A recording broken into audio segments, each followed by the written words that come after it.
É a igreja trabalhando para que você tenha cada vez mais, de uma forma limpa, autêntica e unânime, a palavra de Deus, essa palavra pronunciada de maneira especial a nós já há 2000 anos. E é justamente o início dessa exortação onde o Papa, na primeira parte, ele diz: e o Verbo de Deus se fez carne e habitou entre nós. E aí que está o Padre Cones, porque o Papa diz que a fé cristã não quer ser uma religião apenas do livro.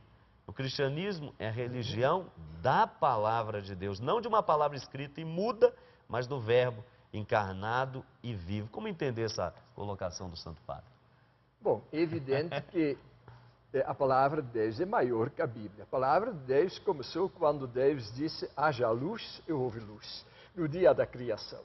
E a palavra de Deus vai até o fim inimaginável do nosso tempo, do nosso espaço.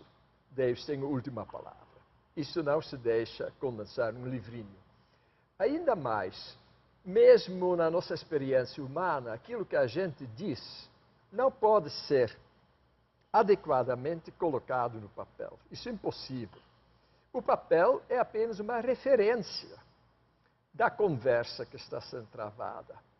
É uma espécie de referência para se lembrar daquilo que foi dito, para verificar se esta conversa não está sendo levada por caminhos incorretos, etc. Então, a Bíblia é aquela parte privilegiada da palavra de Deus que serve como referência para termos segurança em nossa transmissão daquilo em que Deus se deu a conhecer. A palavra de Deus é a autocomunicação de Deus em todas as suas formas, mas nós temos, pela graça de Deus, uma espécie de registro em cartório, não é? Para verificar, isso se chama a Bíblia, que é feita de maneira humana pela colaboração de todos os meios humanos e que tem também seus limites humanos, evidentemente. Sem dúvida. Mas ela representa e dá acesso e faz que seja transmitida com segurança aquela autocomunicação de Deus no mundo, especialmente por Jesus Cristo, a última palavra de Deus. E aqui tem uma coisa interessante, Frei Antônio Moser, porque justamente a exortação nos convida a fazer esta leitura da palavra de Deus, inclusive a partir da história, porque o Verbo se fez carne, mas não somente através da história, não é que essa tradição na história,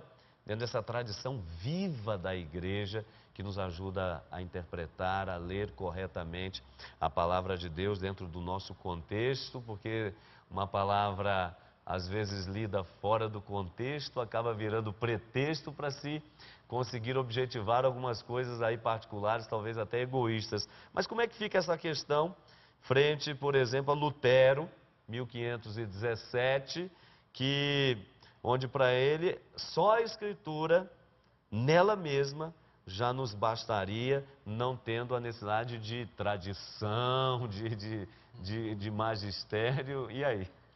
Bom, em primeiro lugar, é tão bom a gente estar com um mestre da palavra aí, né? A Bíblia é uma mera referência escrita, sim, não é? Mas não tem a última palavra. Isso gostei muito. Puxa, eu nunca tinha pensado. Lá no início da criação, a palavra de Deus está na origem de tudo e se terá a última palavra. Achei isso assim extraordinário. Parabéns, Padre Cones. Eu não tive oportunidade de debater com o senhor outras vezes, mas estou vendo que eu me sinto pequeno aí diante da sua barba branca, né? Da sua barba branca. Isso só para impressionar. Isso só para impressionar. Mas, voltando aí, o Padre Hamilton, sobre o Lutero, é claro que hoje nós fazemos uma leitura menos preconceituosa do Lutero. Foi um grande homem, tinha muitas inquietações espirituais, teve lá suas fraquezas, como qualquer ser humano tem. Era um contexto todo de igreja, era preciso entender a busca do evangelho, da autenticidade. Enfim, não se trata de falar mal do Lutero. E, inclusive, ele teve o mérito de querer pôr na mão, na língua, então, na língua dele, na língua alemã, não é? A palavra de Deus, ou seja, a Bíblia impressa para o povo poder ler, o acesso para o povo. Isso é um grande passo, não há dúvida nenhuma. Então, vamos ressalvar isso. A outra coisa, digamos, acento exclusivo na palavra enquanto Bíblia, se deve justamente ao contexto de igreja, em que havia tanta decadência, e ele se revoltou, não é, contra essa decadência. Agora, se nós formos ver o que aconteceu no início da igreja, os padres da igreja, durante 10 anos eu lecionei patrística, são os primeiros pensadores, os primeiros teólogos da igreja. É impressionante, eles só falam da Bíblia e a partir da Bíblia, eles não têm um discurso próprio. Não é? É muito interessante, não é uma criatividade. Eles pegam um texto, por exemplo, parábola do filho pródigo, e a partir daí eles vão como que explanando os dados da fé. Muito interessante. Eminentemente, os padres da igreja são eminentemente bíblicos. Não é? Todos eles são exegetas. Muito curioso.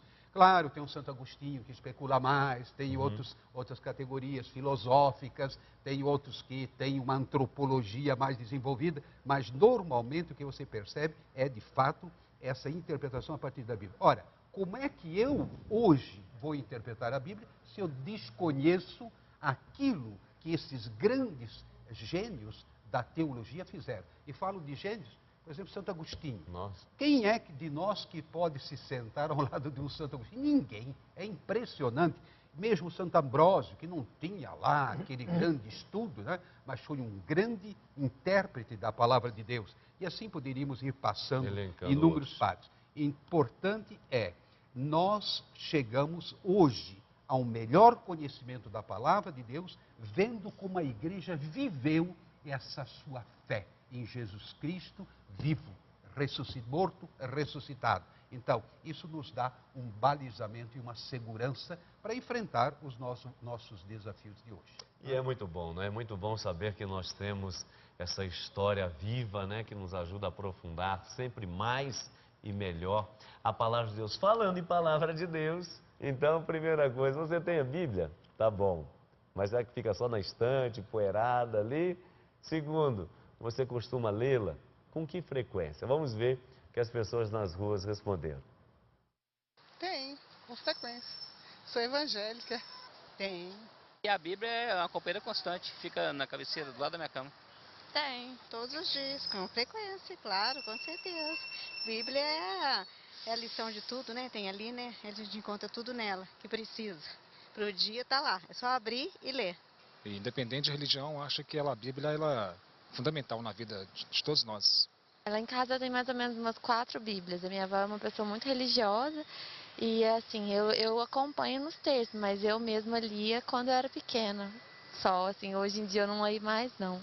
Faz falta, né? Eu leio a Bíblia, tem a Bíblia em casa, onde eu recorro a ela constantemente. Tá certo, olha aí. É impressionante, hein? Eu não sei se a gente está aqui em Minas, os entrevistados são de Minas, o que é, mas olha aí, quanta gente, né? Tem a Bíblia. Tem a palavra que lê. Agora, esse fato que às vezes a pessoa diz, não, eu leio porque eu sou evangélico, mas evangélico somos todos nós, né, Padre Cláudio? Eu estranhei quando eu cheguei ao Brasil, que as pessoas diziam católico, que antigamente católico não podia ler a Bíblia, contrariamente às indicações do Concílio de Trento, que insistiu na leitura da Exato, Bíblia. não podia ler certas passagens de certos livros da Bíblia, né? Que tem assim cenas um pouco edificantes, né? E personagens, né, que a gente tem assim em grande estima, que na realidade tiveram lá as suas fraquezas. Ou seja, era um contexto, evidentemente. Né? Agora, o Padre Cônigo, aqui nós estamos quase indo para o intervalo do nosso segundo bloco, mas ainda cabe uma palavra dentro do que o senhor colocava agora há pouco com relação à palavra de Deus, essa palavra que se fez carne, mas que ao mesmo tempo é livre, já antes da criação ela estava aí, só que somente depois começou a ser escrita. E aí, ao mesmo tempo que a palavra de Deus se tornou palavra humana, como é que pode ser palavra de Deus e ao mesmo tempo ser palavra humana? A Bíblia, então, teria uma espécie de 2 autores? Como é que a gente diria para resolver essa questão? Bom, eu diria, em primeiro lugar, que o protótipo da palavra de Deus, que se torna a palavra humana, é próprio Jesus. Ela era a palavra de Deus desde o início e ele se tornou carne, existência humana, um ser humano, e proclamou então, ou melhor, representou por sua própria maneira de ser, de viver e de agir, esta palavra que Deus dirige à humanidade.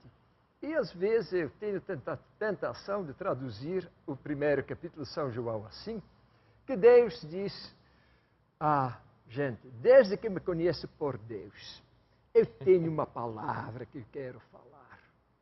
Esta palavra diz, eu amo vocês.